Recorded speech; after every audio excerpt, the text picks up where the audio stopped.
Hoje vamos analisar o Banco Santander com a finalidade de te ajudar a ver se realmente vale a pena investir nele ou não, através de seus fundamentos e resultados mais atualizados. Lembrando que esse vídeo não é uma recomendação de compra ou venda de ativos. E não importa de horário quando você está vendo esse vídeo, eu sou o Denis, agora vamos analisar o Banco Santander, que é o maior conglomerado internacional financeiro de todo o país e é o terceiro maior banco privado de todo o Brasil. E nesse vídeo eu vou falar sobre uma trajetória do Banco Santander, desde sua fundação, composição acionária, dados da Bolsa de Valores, fontes de receita, resultado mais atualizado, PDD, Basileia, lucro líquido e por fim ter um checklist resumindo os principais pontos de nossa análise. Então eu passo minha opinião sobre investir no Santander, então fica comigo até o final da nossa análise. Aí o foco dessa análise é exclusivamente o histórico de resultados da empresa e seus fechamentos anuais, então eu não vou entrar aqui nos ruídos de curto prazo do mercado. E se você gosta desse tipo de conteúdo sobre análise de empresas e quer continuar acompanhando o canal, já pode se inscrever aqui embaixo e ativar o sininho das notificações para receber avisos todas as vezes que eu postar uma análise nova aqui. E vamos começar então por uma breve história. O Grupo Santander iniciou no mercado brasileiro em 1957 por meio de um contrato operacional com o Banco Intercontinental do Brasil, e a partir dos anos 90 o grupo começou a intensificar sua presença na América Latina, mais precisamente aqui no Brasil. Quando foi em 2000, o grupo comprou a Banespa e se tornou um dos grupos financeiros, um dos maiores grupos financeiros brasileiros. Em 2007, o grupo adquiriu o Banco Real e em 2009, o Santander abriu capital em nossa Bolsa de Valores. Em termos de controle acionário, o Santander é controlado pela Sterbeck BV, eu acho que eu falei certo, né? Com 47% das ações ON, e também pelo Grupo Empresarial Santander com 42,6% das ações ordinárias, permanecendo em free float apenas 9,3% das ações ordinárias. Em relação aos dados da Bolsa de Valores, o nome da empresa é Banco Santander Brasil S.A., código de negociação SANB, final 3 para as ordinárias, 4 para as preferenciais e 11 para as units, que é horrível, um dado ruim de governança, mas tá lá, né? Fundação 1957, setor de atuação financeiro, segmento bancário, segmento de listagem nível tradicional. Antes ele era do nível 1, não, ele era do tradicional, aí voltou para o nível 1, só que aí agora voltou atrás, voltou para o nível tradicional, ou seja, mais um dado ruim de governança. Free float total de 9,96%, 100% de tag along nas ONPN units e valor atual de mercado 100 bilhões.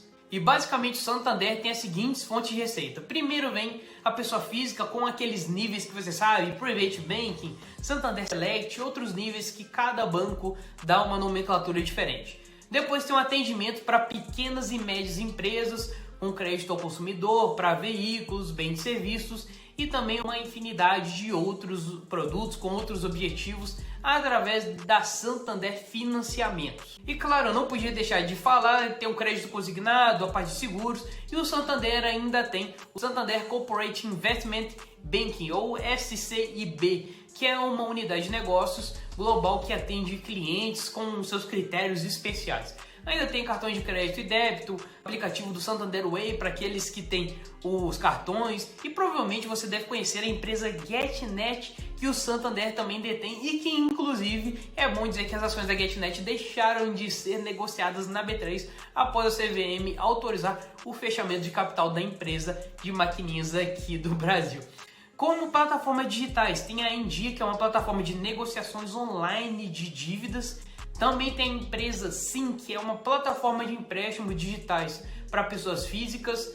Fora que tem outros programas de fidelidade, programas de benefícios como o Esfera e a Bem. E ainda tem a parte de investimentos com a Toro. E para fechar tem a Web Motors, que é uma empresa de tecnologia, e a Microfinanças, que é focada em programas de microcréditos. E antes da gente entrar na parte do resultado do terceiro trimestre, na nossa análise histórica, é bom que você saiba que o Santander tem um perfil mais arrojado em suas atividades bancárias do que, por exemplo, o Itaú ou o Bradesco. Então não necessariamente vai ser aquela mesma linha dos outros bancões, ele é um pouco diferente. E o primeiro indicador que vemos aqui nesse terceiro trimestre é o número de clientes totais, que aumentou em 15% no anualizado.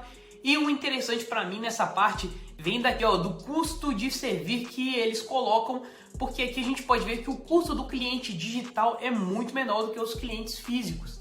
e que, por sinal, diminuiu o crescimento em relação aos trimestres anteriores. E ainda nesse terceiro trimestre tivemos a margem financeira ligeiramente menor do que o trimestre anterior, ficando em 10,7% de spread e 12,5 bilhões de margem total. E eu diria que essa leve diminuição na margem financeira é devido ao aumento do custo de captação por conta do aumento da Selic, pelo menos em um primeiro momento. E claro que isso vai impactar a margem, já era até de certa forma esperado. A receita total ficou mais ou menos do 0 a 0, uma perda de 2% no trimestral e no acumulado dos últimos 9 meses uma perda de 3%. A parte de provisão de crédito aumentou bastante, até se a gente comparar aqui com o Bradesco, que analisamos recentemente aqui no canal, essa do Santander já está um pouco mais alta. E o lucro caiu 10% no acumulado dos últimos 9 meses em comparação com o ano passado. Mas um detalhe importante, o melhor ano de lucros, já a gente vai ver o histórico, foi o ano de 2020, 2021 já foi um pouco menor e aparentemente esse ano vai ficar mais ou menos no mesmo patamar. Esse índice de eficiência mede o quanto que uma empresa gasta nessas despesas de custo em relação às suas receitas e temos aqui um índice de eficiência de 35,7%, que é muito bom. 30% de índice de eficiência é bom, 35,7% melhor ainda, mesmo se a gente pegar e comparar com os principais bancões. O Santander teve um ROAE, que seria aquele retorno sobre o patrimônio líquido médio de 15,6% no trimestral e no acumulado dos últimos 9 meses de 19%. E seu índice de inadimplência também está em níveis controlados, de tanto o INAD 15 quanto o INAD 90, sendo que o INAD 15 está em 4,3%, e se o total tiver até uns 5%, ele está controlado. Depois disso, é bom ficar alerta. E o mesmo vale para o INAD 90, que está em 3%. Mas se ele passar muito dessa margem, aí já é bom ligar a luzinha amarela em relação a isso. Já não fica tão bom assim para o banco. A carteira de crédito do Santander também cresceu em 7,5% no acumulado dos últimos 9 meses em comparação com o ano passado e cresceu 4,2% no trimestral. Então crescer, a carteira de crédito cresceu. Mas, por exemplo, foi menos do que o Itaú, o Bradesco, até mesmo o Banco Banrisul, que a gente também já analisou aqui no canal. Agora vamos à nossa análise histórica e ao dinheiro que realmente fica para o banco através do histórico do lucro líquido. E se a gente pegar e olhar, mesmo que atipicamente, seu melhor ano foi o de 2019, que fechou em 16,6 bilhões. Eu até falei anteriormente, né? O melhor ano tinha sido 2020, só que eu retifico aqui, foi o de 2019 e também teve a melhor margem histórica de 23%. Mas é aquilo que eu falei no início, em comparação com os demais bancões, o Santander acaba sendo um pouco mais agressivo em termos de crédito. E a gente vai ver daqui a pouco um outro indicador em relação a isso, que é o PDD. E um detalhe, em 2021 ele finalizou com 15 bilhões e meio, de acordo com os resultados que temos até então. E esse ano de 2022 ele vai fechar praticamente no mesmo patamar que o ano passado, a menos que o fechamento do quarto trimestre de 2022, esse próximo que vai sair, seja muito bom. Mas pegando umas perspectivas aí, deve fechar mais ou menos no mesmo nível. E no geral é um banco com boas margens, até se buscarmos uma média dos principais bancões, a gente consegue ver aqui que ele está em destaque se a gente pegar uma média dos últimos 5 anos. E nosso próximo indicador é o PDD, que é a provisão para devedores duvidosos, e essa provisão serve para cobrir uma eventual inadimplência dos clientes que o banco emprestou dinheiro em caso do calote, ou seja, em caso do não pagamento. E o PDD, na verdade, é lançado no DRE como se fosse uma despesa, mas sem efeito caixa, ou seja, o PDD é uma provisão, mas já é lançado como despesa. E eu já até expliquei isso em outras análises de bancos, inclusive se você quiser ver aqui, a gente tem uma playlist só de análise de bancos, então fique à vontade. Então vamos lá, é o seguinte, o Banco Central ele estipula um rating que vai de AA até o H, que é o pior de todos. E quando as operações dos bancos ficam 6 meses no H, elas podem automaticamente ser transferidas para perdas. E claro que mesmo que chegue nesse nível H, que é o pior, ou seja, em prejuízo mesmo, ele pode sim ter uma baixa contábil, mas ainda assim os bancos têm como recuperar aquele dinheiro através das garantias daquele determinado empréstimo ou financiamento. Então, basicamente, o PDD é uma reserva financeira que corresponde à expectativa de inadimplência, e logo um PDD alto não é nada bom para um banco. Mas nesse caso aqui, o PDD do Santander vem aumentando nos últimos tempos e podemos ver aqui que historicamente ele sempre teve um PDD sim mais elevado e basicamente é o inverso do lucro. Você pode ver que os dois são inversamente proporcionais. E de 2020 para 2021, o lucro já aumentou e o PDD começou a cair, mas pelo que parece o fechamento de 2022, o PDD vai continuar um pouco mais alto e o lucro vai ficar mais estável, como até a gente já falou na parte do lucro líquido. Bom mesmo seria se o PDD começasse a cair e o lucro aumentar mais, mas nem todos temos o que queremos.